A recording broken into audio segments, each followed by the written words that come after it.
6장 하느님의 괴가 돌아오다.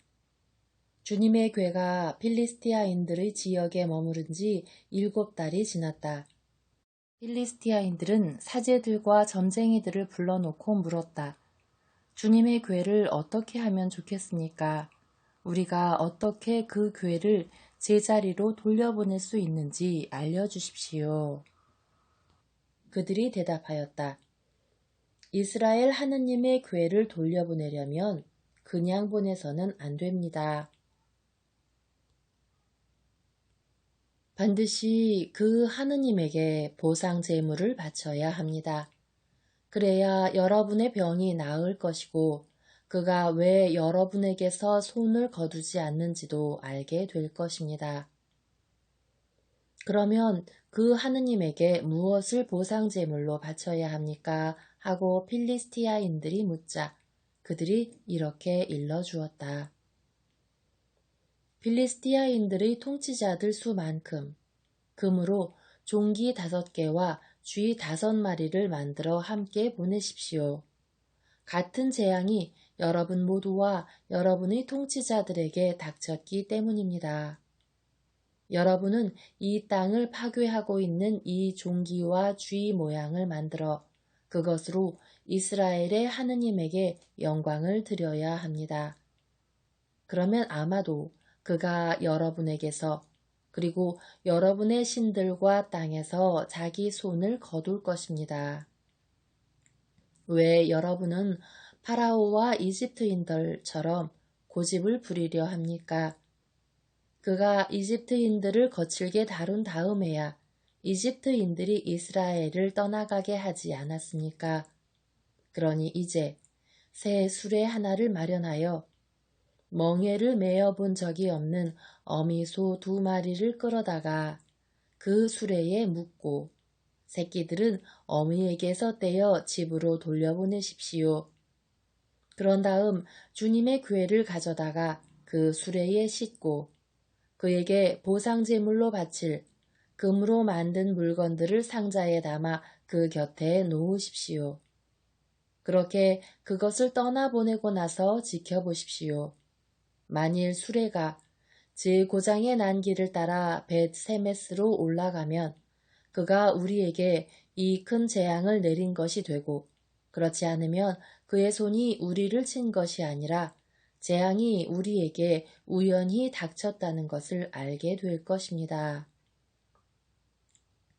사람들은 그대로 하였다. 그들은 어미소 2마리를 끌어다가 수레에 묶고 새끼들은 우리에 가두었다. 수레에는 주님의 궤를 싣고 금으로 만든 쥐와 종기 모양의 물건들을 담은 상자도 실었다. 그러자 소들은 벳세메스 쪽으로 난 길을 따라 곧장 걸어갔다. 소들은 울음소리를 내면서 한 길만을 따라갔는데 오른쪽으로도 왼쪽으로도 벗어나지 않았다.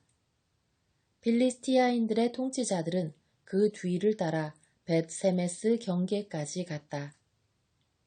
그때에 벳세메스인들은 골짜기에서 밀을 거두어 들이다가 눈을 들어 궤를 보고는 기뻐하며 나가 맞았다. 수레는 벳세메스 사람 여호수아의 밭에 와서 멈추었는데 거기에는 커다란 바위가 하나 있었다. 그들은 수레를 부수어 장작을 만들고 그 소들을 주님께 번제물로 바쳤다.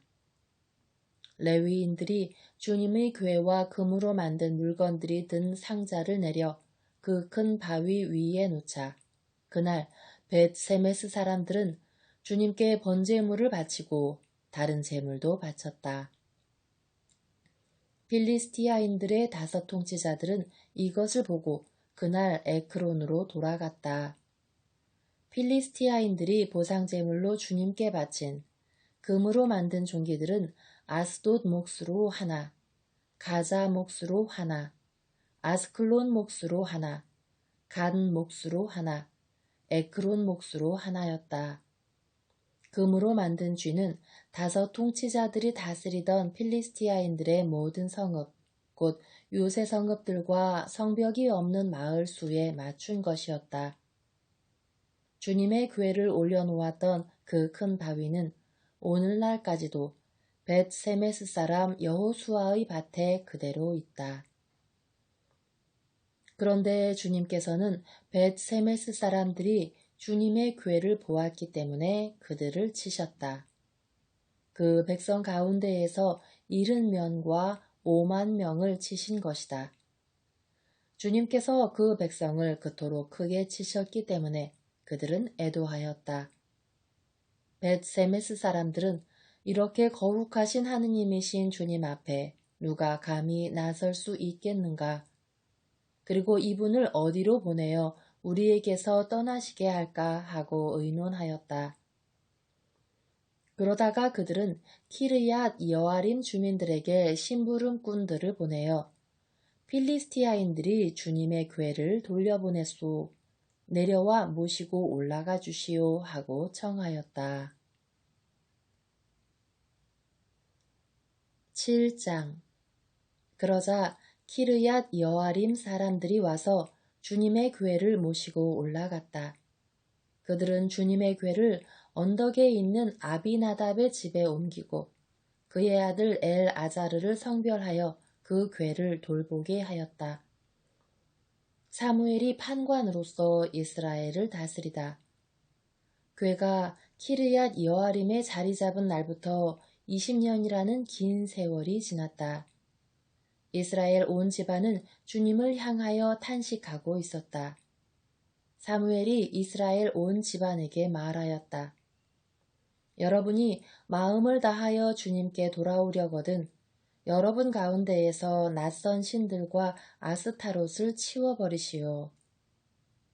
여러분의 마음을 주님께만 두고 그분만을 섬기시오. 그러면 그분께서 여러분을 필리스티아인들의 손에서 빼내어 주실 것이요. 그리하여 이스라엘 자손들은 바알과 아스타롯을 치워버리고 주님만을 섬겼다. 그러고 나서 사무엘이 말하였다. 온 이스라엘 백성을 미츠파로 모이게 하시오. 내가 여러분을 위하여 주님께 기도를 드리겠소. 사람들은 미츠파로 모여와서 물을 길어다가 주님 앞에 부었다. 바로 그날 그들은 단식하며 저희가 주님께 죄를 지었습니다 하고 고백하였다. 사무엘은 미츠파에서 이스라엘 자손들을 위하여 판관으로 일하였다. 필리스티아인들은 이스라엘 자손들이 미츠파에 모였다는 소식을 들었다. 그래서 필리스티아인들의 통치자들이 이스라엘을 치러 올라왔다. 이스라엘 자손들은 이 소식을 듣고 필리스티아인들을 두려워하였다. 그리하여 이스라엘 자손들은 사무엘에게 필리스티아인들의 손에서 우리를 구해 주시도록 주 우리 하느님께 쉬지 말고 부르짖어 주십시오 하고 청하였다. 사무엘이 젖먹이 어린 양 한 마리를 끌어다가 주님께 온전한 번제물로 바치면서 이스라엘을 위하여 주님께 부르짖자 주님께서 그에게 응답하여 주셨다. 사무엘이 아직 번제물을 바치고 있을 때 필리스티아인들이 이스라엘과 싸우려고 다가왔다. 그날 주님께서 필리스티아인들 위에 큰 소리로 천둥을 울리시어 그들을 혼란에 빠뜨리시자 그들은 이스라엘 앞에서 패배하였다. 이스라엘 사람들은 미츠파에서 나와 벳카르 아래까지 쫓아가며 필리스티아인들을 쳤다. 사무엘은 돌을 하나 가져다가 미츠파와 센 사이에 세우고 주님께서 여기에 이르기까지 우리를 도우셨다 하며 그 돌의 이름을 에벤 에제르라 하였다. 필리스티아인들은 이렇게 꺾이고 나서 다시는 이스라엘 영토로 들어오지 않았다. 사무엘이 살아있는 동안에는 주님의 손이 필리스티아인들을 억누르셨던 것이다. 에크론에서 갓에 이르기까지 필리스티아인들이 이스라엘에게서 빼앗은 성읍들이 이스라엘에 되돌아왔다. 이스라엘은 거기 딸린 지역들도 필리스티아인들의 손에서 빼내었다. 그리고 이스라엘과 아모리족도 평화롭게 지내게 되었다. 사무엘은 살아있는 동안 내내 이스라엘을 위하여 판관으로 일하였다. 그는 해마다 베텔과 길갈과 미츠파를 돌며 그 모든 곳에서 이스라엘을 위하여 판관으로 일하였다. 그런 다음 자기 집이 있는 라마로 돌아와 거기에서도 이스라엘을 위하여 판관으로 일하였다. 그는 그곳에 주님을 위하여 제단을 쌓았다.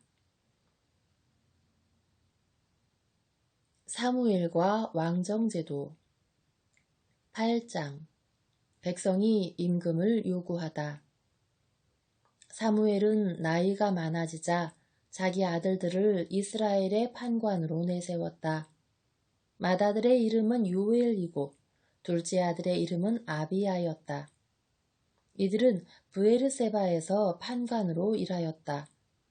그런데 사무엘의 아들들은 그의 길을 따라 걷지 않고 이 속에만 치우쳐 뇌물을 받고는 판결을 그르치게 내렸다. 그러자 모든 이스라엘 원로들이 모여 라마로 사무엘을 찾아가 청하였다. 어르신께서는 이미 나이가 많으시고 아드님들은 당신의 길을 따라 걷지 않고 있으니 이제 다른 모든 민족들처럼 우리를 통치할 임금을 우리에게 세워주십시오. 사무엘은 우리를 통치할 임금을 정해주십시오 하는 그들의 말을 듣고 마음이 언짢아 주님께 기도하였다. 주님께서 사무엘에게 말씀하셨다. 백성이 너에게 하는 말을 다 들어주어라. 그들은 사실 너를 배척한 것이 아니라 나를 배척하여 더 이상 나를 자기네 임금으로 삼지 않으려는 것이다. 그들은 내가 이집트에서 데리고 올라온 날부터 오늘에 이르기까지 나를 저버리고 다른 신들을 섬기며 그런 짓을 저질러 왔는데 그 모든 짓을 너한테도 그대로 하고 있는 것이다. 그러니 이제 그들의 말을 들어주어라. 그러나 엄히 경고하여 그들을 다스릴 임금의 권한이 어떠한 것인지 그들에게 알려주어라. 사무엘은 자기한테 임금을 요구하는 백성에게 주님의 말씀을 모두 전하였다. 사무엘은 이렇게 말하였다. 이것이 여러분을 다스릴 임금의 권한이요. 그는 여러분의 아들들을 데려다가 자기 병거와 말 다루는 일을 시키고 병거 앞에서 다스리게 할 것이요. 1000인 대장이나 50인 대장으로 삼기도 하고 그의 밭을 갈고 수확하게 할 것이며 무기와 병거의 장비를 만들게도 할 것이요. 또한 그는 여러분의 딸들을 데려다가 향 제조사와 요리사와 제빵 기술자로 삼을 것이요.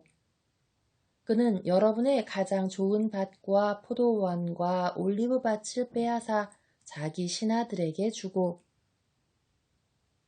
여러분의 곡식과 포도밭에서도 11조를 거두어 자기 내시들과 신하들에게 줄 것이요. 여러분의 남종과 여종과 가장 뛰어난 젊은이들 그리고 여러분의 나귀들을 끌어다가 자기 일을 시킬 것이요. 여러분의 양떼에서도 11조를 거두어 갈 것이며 여러분마저 그의 종이 될 것이요. 그제야 여러분은 스스로 뽑은 임금 때문에 울부짖겠지만 그때에 주님께서는 응답하지 않으실 것이요. 그러나 백성은 사무엘의 말을 듣기를 마다하며 말하였다. 상관없습니다. 우리에게는 임금이 꼭 있어야 하겠습니다. 그래야 우리도 다른 모든 민족들처럼 임금이 우리를 통치하고 우리 앞에 나서서 전쟁을 이끌 수 있게 될 것입니다. 사무엘은 백성의 말을 다 듣고 나서 그대로 주님께 아뢰었다. 주님께서는 사무엘에게 그들의 말을 들어 그들에게 임금을 세워주어라 하고 이르셨다. 그래서 사무엘은 이스라엘 사람들에게 저마다 자기 성읍으로 돌아가시오 하고 일렀다. 9장 사울이 사무엘을 만나다. 베냐민 지파에 한 사람이 있었는데 그의 이름은 키스였다. 그는 아비엘의 아들이고 츠로리의 손자이며 브코랏의 증손이고 아피아의 현손이었다. 그는 베냐민 사람으로서 힘센 용사였다. 그에게는 아들이 하나 있었다. 이름은 사울인데 잘생긴 젊은이였다. 이스라엘 자손들 가운데 그처럼 잘생긴 사람은 없었고 키도 모든 사람보다 어깨 위만큼은 더 컸다. 하루는 사울의 아버지 키스의 암나귀들이 없어졌다. 그래서 키스는 아들 사울에게 말하였다. 종을 하나 데리고 나가 암나귀들을 찾아보아라. 사울은 종과 함께 에프라임 산악지방을 돌아다니고 살리사 지방도 돌아다녔지만 찾지 못하였다. 그들은 사알림 지방까지 돌아다녔는데 거기에도 없었다. 다시 베냐민 지방을 돌아다녔으나 역시 찾지 못하였다. 그들이 춥 지방에 들어섰을 때 사울은 함께 가던 종에게 말하였다. 그만 돌아가자. 아버지께서 암나귀들이 아니라 오히려 우리를 걱정하시겠다. 그러자 종이 그에게 말하였다. 이 성읍에는 하느님의 사람이 한 분 살고 계십니다. 그분은 존경받는 분이신데 하시는 말씀마다 모두 들어맞는다고 합니다. 그러니 우리 거기에 한번 가보십시다. 혹시 그분이 우리에게 가야 할 길을 일러주실지도 모릅니다. 그러자 사울이 종에게 말하였다. 그런데 간다면 그분에게 무엇을 가지고 가야겠느냐? 자루에는 빵도 떨어지고 그 하느님의 사람에게 갖다 드릴 예물이 하나도 없구나. 우리에게 뭐 남은 것이 없느냐? 종이 다시 사울에게 대답하였다. 여기 저에게 은 4분의 1 세켈이 있습니다. 이것을 하느님의 사람에게 드리면 그분이 우리에게 갈 길을 일러주실 것입니다. 옛날 이스라엘에서 하느님께 문의하러 가는 사람은 선견자에게 가보자고 하였다. 오늘날의 예언자를 옛날에는 선견자라고 하였던 것이다. 그러자 사울은 종에게 네 말이 옳다, 어서 가자 하며 하느님의 사람이 있는 성읍으로 갔다. 그들은 그 성읍으로 난 오르막길을 가다가 물을 기르러 나오는 처녀들을 만나 이곳에 선견자가 계시지요? 하고 물었다. 처녀들이 그들에게 대답하였다. 지금 그분이 저 앞에 가십니다. 어서 서두르십시오. 그분은 오늘 산당에서 백성을 위한 제사가 있어 이 성읍에 오셨습니다. 두 분이 성읍으로 들어가시면 그분이 식사하러 산당으로 올라가시기 전에 만나실 수 있을 것입니다. 백성은 먹지 않고 그분이 오시기를 기다립니다. 그분이 제물에 축복하신 다음에야 초대받은 이들이 먹을 수 있기 때문이지요. 지금 올라가시면 곧 그분을 만나실 것입니다. 그들은 성읍으로 올라갔다. 성읍 안으로 막 들어서려는데 마침 사무엘이 산당으로 올라가려고 나오다가 그들과 마주쳤다. 사울이 오기 하루 전에 주님께서는 사무엘의 귀를 열어주시며 말씀하셨다. 내일 이맘때에 베냐민 땅에서 온 사람을 너에게 보낼 터이니 그에게 기름을 부어 내 백성 이스라엘의 영도자로 세워라. 그가 내 백성을 필리스티아인들의 손에서 구해낼 것이다. 나는 내 백성이 고생하는 것을 보았고 그들이 울부짖는 소리를 들었다. 사무엘이 사울을 보는 순간 주님께서 사무엘에게 말씀하셨다. 이 사람이 내가 너에게 말한 바로 그 사람이다. 이 사람이 내 백성을 다스릴 것이다. 사울이 성문 안에서 사무엘에게 다가가 물었다. 선견자의 댁이 어디인지 알려주십시오. 사무엘이 사울에게 대답하였다. 내가 그 선견자요. 앞장서서 산당으로 올라가시오.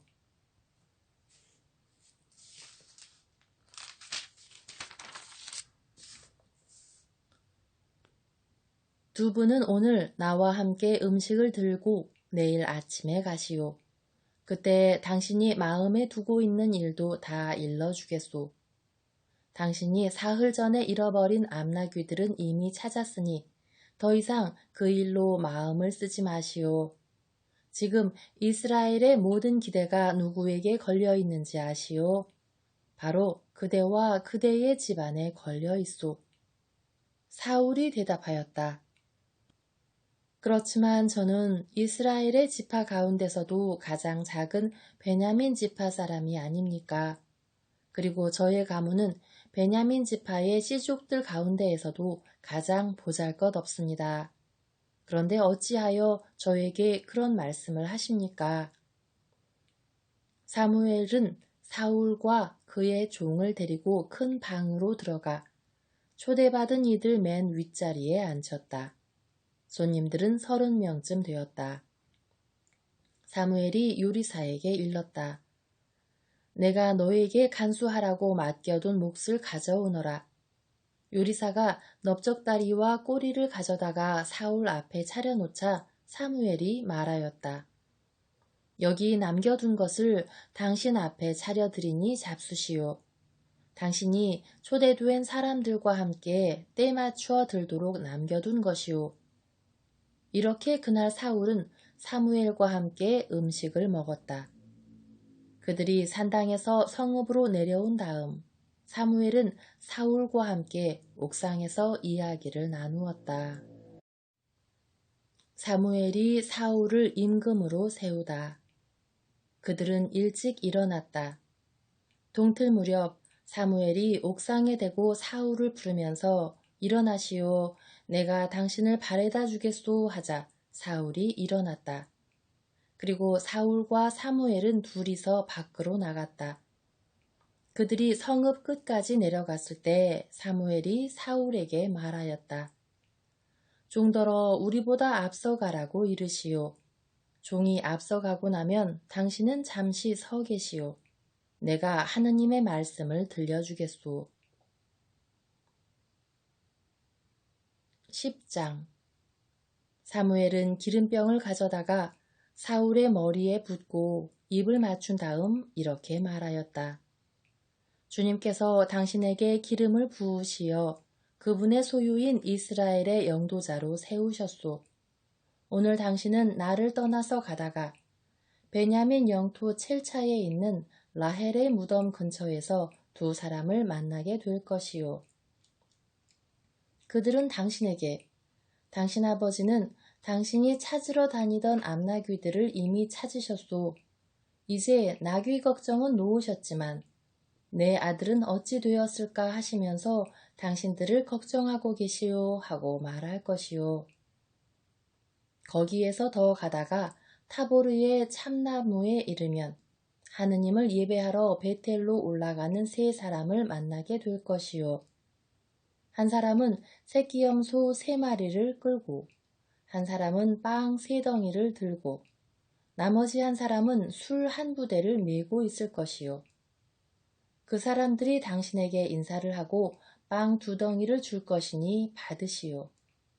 그런 다음 당신은 필리스티아인들의 수비대가 있는 기브아 엘로힘에 이르게 될 것이요. 당신이 그 성읍에 다다르게 되면 산당에서 내려오는 예언자들의 무리를 만날 것이요. 사람들이 그들을 앞서가며 수금을 뜯고 손북을 치고 피리를 불고 비파를 타는 가운데 예언자들은 황홀경에 빠져 예언하고 있을 것이요. 그때 주님의 영이 당신에게 들이닥쳐 당신도 그들과 함께 황홀경에 빠져 예언하면서 딴 사람으로 바뀔 것이요. 이런 표징들이 당신에게 닥치거든 하느님께서 당신과 함께 계시니 할 수 있는 일은 무엇이든지 하시오. 당신은 나보다 앞서 길갈로 내려가시오. 나도 뒤따라 당신 있는 곳으로 내려가서 번제물을 바치고 친교 제물을 드리겠소. 내가 당신에게 갈 때까지 이레 동안 기다리시오. 그때에 가서 당신이 해야 할 일을 내가 알려주겠소. 사울이 몸을 돌려 사무엘을 떠나가려는데 하느님께서 사울의 마음을 바꾸어 주셨고 바로 그날 이런 표징들이 모두 일어났다. 사울이 종과 함께 그곳 기브아에 이르렀을 때 예언자의 무리가 오고 있었다. 그러자 하느님의 영이 사울에게 들이닥쳐 그도 그들 가운데에서 황홀경에 빠져 예언하였다. 사울을 전부터 아는 사람들은 모두 그가 예언자들과 함께 황홀경에 빠져 예언하는 것을 보고 키스의 아들에게 무슨 일이 일어났지? 사울도 예언자들 가운데 하나인가 하고 서로 말하였다. 거기에 있던 사람 하나가 이들의 아버지가 도대체 누구지? 하고 물었다. 그리하여 사울도 예언자들 가운데 하나인가 하는 속담이 생겨났다. 예언이 끝나자 사울은 산당으로 갔다. 사울의 삼촌이 사울과 그 종에게 어디에 갔었느냐 하고 묻자 사울이 대답하였다. 암나귀들을 찾아 나섰지만 찾을 수가 없어서 사무엘께 갔었습니다. 사울의 삼촌이 다시 물었다. 사무엘께서 너희에게 무슨 말씀을 하시더냐? 어서 말해 보아라. 사울이 삼촌에게 그분께서는 암나귀들을 찾았다고 일러주시더군요 하고 대답하였다. 그러나 그는 사무엘이 왕권과 관련하여 말한 것에 대해서는 아무 말도 하지 않았다. 사울이 임금으로 뽑히다. 사무엘이 백성을 미츠파로 불러 주님 앞에 모아놓고서 이스라엘 자손들에게 말하였다. 주 이스라엘의 하느님께서 이렇게 말씀하셨소. 나는 이스라엘을 이집트에서 데리고 올라왔다. 내가 이집트인들의 손에서 그리고 너희를 억누르던 모든 나라의 손에서 너희를 빼내었다. 그런데도 오늘 여러분은 온갖 재앙과 재난에서 여러분을 구해주신 여러분의 하느님을 배척하면서 안 되겠습니다. 우리에게 임금을 세워주십시오 하고 청하였소. 그러니 이제 지파와 시족별로 주님 앞에 나와 서시오. 사무엘이 이스라엘의 모든 지파를 가까이 오게 하자 베냐민 지파가 뽑혔다.